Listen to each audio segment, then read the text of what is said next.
We want to make sure that our room is our kind of sacred place for sleep. We don't want it to have everything in there. We don't want it to have distractions in there.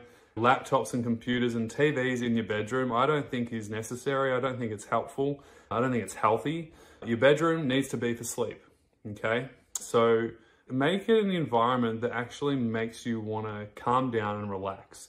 Whether that's having candles in your room, essential oils, nice flowers or plants or whatever it is for you, make your room something that you want to come home to bed to. Make it as nice as you possibly can for yourself. There's some really good studies out there to suggest that a cooler room temperature is going to help you have better sleep. I know some of you are in the UK and in Europe, so you get those really cold winters. But anywhere from 18 to 23 degrees in your room would be really good. Some people like it warmer, some people like it colder. Too hot, your body's gonna overheat. So that is really important that you try and get the room temperature right for you. Bed is only for sleep and sex. Yes, I'm gonna say that again. Bed is only for sleep and sex, and if you're not having sex, then it's just for sleep right now, okay? If you're resting, rest somewhere else. This is very important.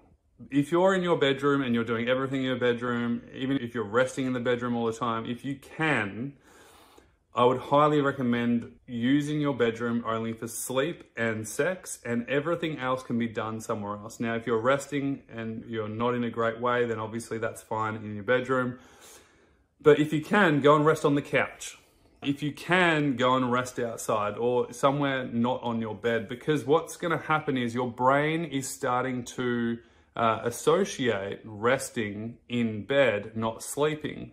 What we want to do is get our brains to associate bed with sleep, not bed with rest and bed with doing arts and crafts on it and all those kinds of things. Bed is for sleep, okay?